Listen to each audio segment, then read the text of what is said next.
안녕하세요. 이번 영상에서는 이어플로우에 대해서 알아보려고 합니다. 코스닥에 등록되어 있고요. 294090입니다. 이 종목이 주목받고 있긴 합니다. 외국인도, 기관도 관심을 가지고 있는데요. 그 이유는 이어플로우가 당뇨병 환자가 지속적으로 관리하기 위한 기기 제작과 그 기술로 주목받고 있기 때문인데요. 그 같은 것을 증명하고 있는 것이 JP모건이 헬스케어 컨퍼런스에 이어플로우를 초청한 것이라고 할 수 있겠습니다. JP모건이 투자의 관점에서 매년 여는 컨퍼런스인데요. 이 컨퍼런스 기존에는 대개 대형 제약사나 신약 개발 기업이 초청을 받았었는데 이런 기기를 개발하는 이어플로우가 초청받은 것은 굉장히 이례적이라고 할 수 있겠습니다. 이 같은 관심을 받고 있는 이어플로우, 그 실제 가능성과 가치에 대해서 좀 더 자세히 알아보도록 하죠. 이어플로우가 상장을 2020년 9월에 했기 때문에 분기 보고서가 정기 보고서로는 유일한데요. 이를 통해서 좀 더 살펴보도록 하겠습니다. 먼저 당뇨병에 대해서 좀 더 알아보고 가도록 하죠. 앞에 기사에서 제1형 당뇨 임상에 이어플로우가 성공했다는 타이틀이 붙어 있었는데요. 당뇨는 제1형 당뇨와 제2형 당뇨로 나뉘는데 제1형 당뇨가 좀 더 심하다고 이해하시면 되겠습니다. 1형 당뇨는 인슐린 분비가 전혀 되지 않는 문제가 있고 이로 인해 인위적으로 꾸준하게 인슐린을 투여해 주어야 하는데요. 그렇기 때문에 인슐린 주입기 제조사 입장에서는 제1형 당뇨 환자가 주요한 고객일 수 있습니다. 그렇기 때문에 주요 경쟁사로 꼽히는 인슐렛의 경우에는 전체 사용자의 70%가 제1형 당뇨인으로 파악되고 있다고 합니다. 그러니까 이어플로우 역시도 지금 현재 시점으로는 제1형 당뇨에 관한 시장을 주요 타깃으로 하고 움직여야 한다고 볼 수 있겠는데요. 제1형 당뇨가 주요 타깃이 될 수는 있지만 전체 당뇨 인구에서 차지하는 비중만 보자면 높지는 않습니다. 당연히 심각한 단계의 당뇨이다 보니까 그럴 텐데 선진국 기준으로는 10% 내외로 추산되고 있다고 합니다. 그러니까 한편으로 보자면 당뇨라는 일반 질환에 가까운 시장으로 보이지만 그 중에서도 기술적으로 접근이 어려운 시장, 하지만 기술력이 확보된다면 확실할 수 있는 시장을 노리고 있다고 볼 수 있겠습니다. 이 같은 제1형 당뇨 외에도 제2형 당뇨, 좀 더 일상적으로 만날 수 있는 수준이라고 할 수 있는 제2형 당뇨도 있는데요. 과음과 과식, 운동 부족 등 현대인의 고질적인 문제로 인해 발병한다고 볼 수 있습니다. 현대인의 고질병인 만큼 이 같은 제2형 당뇨의 경우에는 국내에만 500만 명의 환자가 있는 것으로 파악되고 있는데요. 지금 사회 전반에 가장 큰 관심사인 코로나의 확진자가 10만 명도 안 되는 수준임에 비하자면 500만 명이 결코 작은 숫자는 아니라고 할 수 있겠습니다. 다만 그 중에서도 이어플로우의 고객군이 될 수 있는 인슐린을 맞고 있는 규모를 보자면 약 30만 명 정도로 파악되고 있다고 합니다. 그러니까 여기서도 이어플로우가 대중적 시장을 노리는 것 같기도 하지만 실제로는 세그먼트가 되어 있는 시장에 진입하고 있다고 볼 수 있겠습니다. 자, 그럼 이 같은 인슐린 주입기가 기존에는 어떤 제품들이 있었는지 확인해 보도록 하죠. 가장 먼저 고전적인 형태로 인슐린 펜이 있었습니다. 한 번쯤 지나치는 이야기로 들어보셨을 수도 있을 것 같은데 인슐린을 주입하고 스스로 기록하는 시스템으로 운영되는 것이죠. 불편한 게 충분히 많은데다가 사실 인슐린을 실제 주입하는 환자의 입장에서 생각해 본다면 인슐린을 주입하고 데이터를 기록할 때마다 스스로가 남들과 다르고 불편하게 생활하고 있다는 것을 자각해야 할 테니까 아무리 익숙해진다고 하더라도 그 같은 이질감과 불편함은 분명히 존재할 것 같습니다. 다만 가격에 있어서는 굉장한 메리트가 있다고 보여집니다. 두 번째는 일반적인 인슐린 펌프인데요. 여기에 나와 있는 대로 복부에 연결하는 형태입니다. 혹시 설마라고 상상하신 분이 계시다면 맞습니다. 실제로 배에 구멍을 뚫는다고 보시면 되는데요. 그렇기 때문에 초기 부담 비용이 클 수밖에 없습니다. 의사가 직접 시술을 해야 되니까 말이죠. 하지만 그렇다라고 해서 완벽하지도 않습니다. 배에 구멍을 뚫었기 때문에 당연히 외부 바이러스 감염에 취약한 상태로 노출될 수밖에 없고요. 개인적으로 굳이 선택할 상황에 놓인다면 차라리 저는 배에 구멍을 뚫는 방법보다는 수동 입력 방식을 선택할 것 같습니다. 돈을 많이 쓰고도 딱히 더 편해지지 않는 것 같으니까 말이죠. 이런 문제점을 해결하기 위해서 여러가지 기술이 고민되었던 것으로 조사해보면 쉽게 확인할 수가 있었는데요. 그 중에 웨어러블 인슐린 펌프가 이어플로우뿐만 아니라 의학계나 다른 기업들이 고민하고 있는 방식이었던 것입니다. 패치 형태로 붙인다고 하는데 일반 소비자 입장에서 보자면 당연히 이용이 편리한 장점과 함께 초기 비용이 인슐린 펌프를 삽입하는 것에 비하자면 구조입니다. 하지만 한번 이용의 단가로 보자면 어쨌거나 하이테크 기술이 접목된 것이기 때문에 장기적으로 인슐린 관리를 해야 하는 당뇨 환자에게는 비용 부담이 높아질 수밖에 없는 부분이 있을 수 있는데요. 편해지는 만큼 비싸졌다고 이해하면 되지 않을까 싶습니다. 이 같은 시장 상황에서 웨어러블 주입기를 비롯해서 다른 경쟁자들이 놀고 있지는 않았겠죠. 많은 업체가 실제 언급되고 있는데 주요 업체만 살펴보도록 하죠. 먼저 메드트로닉입니다. 당뇨 부문이 연간 17% 고성장을 하는 것은 물론 메드트로닉이 생산하는 제품의 경우에는 일반형 인슐린 펌프와 연계해서 혈당을 지속적으로 확인하면서 인슐린을 공급하는 솔루션을 개발했고 향후에는 인공췌장이라고 불리는 수준으로 기술 개발을 해나갈 계획이라고 합니다. 이 같은 것이 내부적으로만 해결이 쉽지 않기 때문에 오픈 이노베이션으로 진행할 계획이고 이 같은 오픈 이노베이션에 이어플로우 역시 참가자로 고려되고 있다고 언급하고 있습니다. 존슨앤존슨 같은 경우에는 인슐린 펌프 실장에서 철수했다고 하고요. 이어플로우의 기술과 제품에서 직접적 경쟁사라고 할 수 있는 인슐렛의 경우에는 2000년에 설립되어 이미 2005년에 웨어러블 인슐린 펌프를 출시했고 2019년 매출 기준으로 7억 달러 가까운 매출을 발생시키고 있습니다. 빠르게 움직이는 만큼 시장의 많은 부분을 독점하고 있는 것으로 보이는데요. 이 같은 인슐렛에 대해서는 조금 있다가 다시 한번 같이 살펴보기로 하고요. 이 같은 글로벌 기업뿐만 아니라 국내 기업도 있습니다. 수일개발이라는 곳에서 일반형 인슐린 펌프와 소모품을 판매하고 있는데요. 2019년 기준 매출액이 156억 수준으로 알려져 있습니다. 글로벌 기준으로 보자면 주요 플레이어가 아니기도 하고 하이테크 관련도가 높지 않다는 점이 살펴볼 만한 포인트라고 생각하고요. 이와 함께 주요 인슐린 펌프 업체의 시장 점유율도 확인할 수가 있었는데요. 앞에서 확인했던 메드트로닉이 가장 높은 점유율을 차지하고 있는 것을 확인할 수 있습니다. 전체 시장에서 50% 이상을 꾸준하게 차지하고 있는데요. 다만 2019년에 인슐렛이 엄청나게 치고 올라온 모습을 확인할 수 있습니다. 기존의 메드트로닉이 차지하고 있던 점유율을 빼앗아 왔다고 볼 수가 있는데요. 20% 중반까지 치고 올랐습니다. 이와 함께 주목할 만한 부분은 상위 주요 3개 혹은 4개 업체들이 전 세계 점유율의 많은 부분을 차지하고 있다는 점이죠. 이 같은 상황에서 글로벌 주요 투자사인 JP모건의 주목을 받고 있는 이어플로우 역시도 주목해볼 만하지 않을까 싶습니다. 실제 구글링을 해보게 되면 인슐렛과 관련된 연관 검색어로 이어플로우가 검색되기도 합니다. 이 같은 상황에서 이어플로우가 인슐린 주입기를 판매하기 위해서 필요한 첫 번째 중에 하나가 바로 자격일 텐데요. 의료기기이만큼 다양한 것이 필요할 것입니다. 이에 관해 취득한 내용과 함께 몇 가지 인증한 것을 명시해 두었는데 사실 업계 관련자가 아니라면 이게 모든 준비가 완료되었는지 아닌지에 대해서는 이해하기 어려운 면이 있습니다. 다만 나름 절차에 따라 접근하고 있다는 것을 이해할 수 있을 것 같고요. 그리고 한 가지 더 저희가 살펴볼 수 있는 포인트는 이어플로우와 같이 제품을 생산하는 초기 기업의 경우 생산량 역시도 이슈가 있을 수 있습니다. 아직 시장을 장악하지 못한 상태에서 시설 투자를 단행해 가면서 시장 수요도 동시에 끌어올려야 하는데요. 2020년 기준으로 보자면 월간 7천만 개, 연간 8억 4천만 개의 생산이 가능하다고 제시하고 있습니다. 숫자가 커서 어느 정도인지 감이 잘 안 잡히긴 했는데 이어플로우의 제품의 경우에는 한 번에 최대 4일, 그러니까 적정 수준으로 추정해 본다면 3일 정도 사용 가능하다고 보고 재사용이 불가능한 일회용이기 때문에 한 사람이 1년에 120개가량 사용한다라고 했을 때 이같이 계산하게 되면 연간 700만 명의 사용량을 생산 가능하다고 볼 수 있는데요. 이후 꾸준하게 같은 수준으로 생산량을 증가할 것으로 보이기 때문에 매년 700만 명 분의 생산량 증대를 계획하고 있다고 볼 수 있겠습니다. 단위에 대한 오류가 있지 않았다고 하면 적지 않은 수준의 초반 생산량으로 보여지긴 합니다. 다만 이 보고서가 2020년 9월 말을 기준으로 한 보고서라고 했을 때 아마 상장 후에나 자금을 확보해서 설비 투자를 진행했을 것이기 때문에 2020년 기준의 생산량 자체가 일단 달성하기는 힘든 상황이 아니었을까라고 추정되는 부분이 있었습니다. 이어 매출에 관한 사항도 확인할 수 있었는데요. 첫 매출은 2020년에 나왔습니다.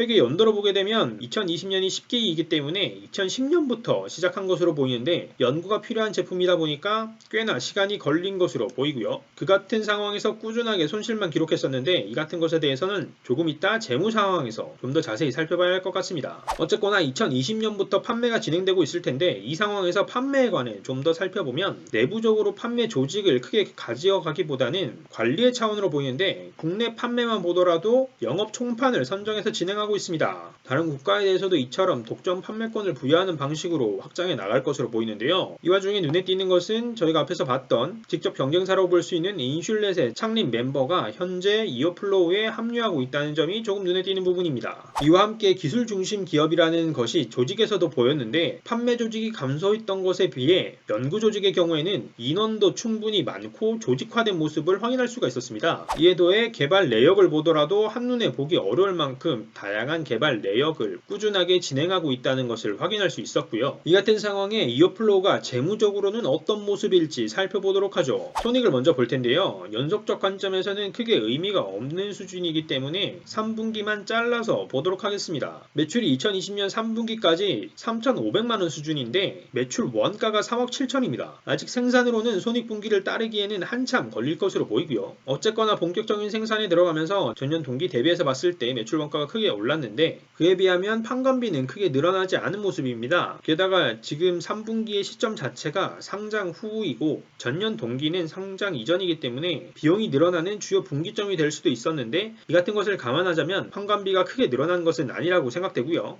다만 그 와중에 크게 늘어난 계정이 몇 개 보였는데 먼저 급여의 경우를 보게 되면 전년 동기 대비해서 10억 가까이 늘어나서 크게 늘어난 주요 계정으로 확인되고요. 이와 함께 지급수수료 역시도 10억 가까이 늘어나면서 크게 늘어난 계정으로 꼽을 수 있습니다. 이와 함께 앞에서 늘어난 계정들에 비하면 크진 않지만 경상개발비 역시도 늘어나고 있는 모습을 확인할 수 있고요. 이처럼 상장도 하고 매출도 발생하고 있지만 아직까지는 원가와 비용이 높기 때문에 영업손실은 그 폭을 키우면서 기록하고 있긴 합니다. 전년 동기 60억대의 영업손실이 2020년 3분기 기준 90억대의 영업손실을 기록했고요. 그리고 그 외 영업 외 활동에서도 유형자산의 처분 손실이나 금융부채의 평가 손실이 크게 늘어나서 기록되면서 영업 외 활동에서도 손실이 크게 기록되었습니다. 그로 인해 당기순 손실 같은 경우도 전년 동기 대비해서 늘어난 100억대의 당기순 손실을 기록하고 있었고요. 하지만 아무래도 미래에 대한 기대감이 중요한 종목이니만큼 지금 현재 재무 상태가 어느 정도 유지될 수 있는 상황인지 살펴보도록 하죠. 2020년 9월에 상장을 한 상황이고 2020년 9월 말 기준의 분기 보고서이기 때문에 자산이 크게 늘어난 모습을 먼저 확인할 수 있습니다. 자산 규모가 3배로 늘었는데요. 100억대의 자산이 300억대를 넘겼습니다. 늘어난 자산을 보게 되면 아직까지 상장 이후에 며칠이 안 된 상황이었기 때문에 현금성 자산이나 기타 단기금융 상품이 크게 늘어난 것이 주요한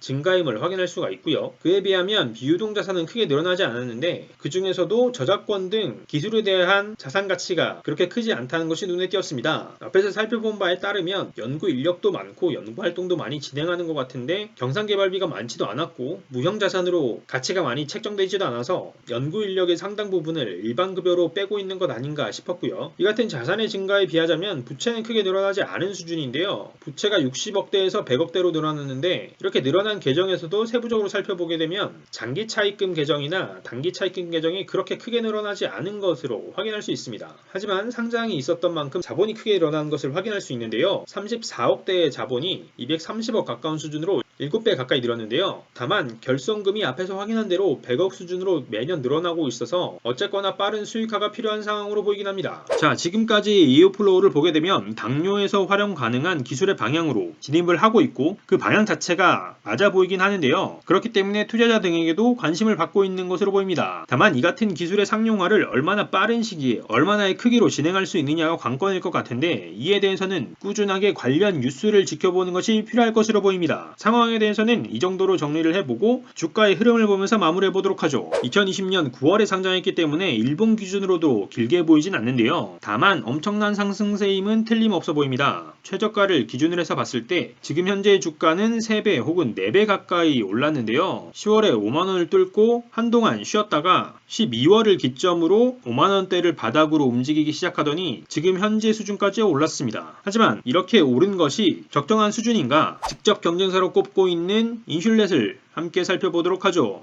인슐렛 역시도 7월 달에 185달러의 최저 수준을 기록했다가 지금 현재는 280달러로 100달러 이상 오른 모습을 확인할 수가 있습니다. 이오플로우만큼 강세는 아니지만 오름세는 명확하게 보이는데요. 다만 인슐렛에 대해 좀 더 살펴보게 되면 인슐렛 자체도 과한 관심을 받고 있다고 보여지는 것이 PER이 1500이 넘습니다. 아마존의 10배가 넘는 PER인데 이 같은 상황조차도 인슐렛의 경우에는 2019년에만 매출이 7억 달러 넘게 발생했었고 이익을 기준으로 보자면 2018년부터 꾸준하게 이익을 기록하고 있습니다. 따라서 이 같은 상황에 인슐렛과 꾸준하게 적자를 기록하고 있는 이오플로우를 비교해봤을 때 이오플로우가 과한 기대감을 받고 있는 것은 명확해 보입니다. 다만 이같이 이오플로우가 과한 기대감을 받는 것은 이오플로우가 이유가 되기도 하지만 국내 증시가 시간이 갈수록 더욱 주목받고 있는 부분 때문이기도 해서 주식시장 전반의 과열 현상이 식어 내려앉기 전까지는 이오플로우에 대한 기대감은 꾸준하게 이어지지 않을까 싶습니다. 그에 따라서 이어플로우에 대한 뉴스와 함께 주가의 움직임에 관심을 기울이신다면 수익나는 투자 가능하지 않을까 생각합니다. 자, 이번 영상에서는 이어플로우에 대해 알아봤습니다. 이번 영상으로 수익나는 투자에 도움 되셨기를 바라고요. 그럼 저는 다음에 새로운 정보와 주식으로 찾아뵙도록 하겠습니다. 감사합니다.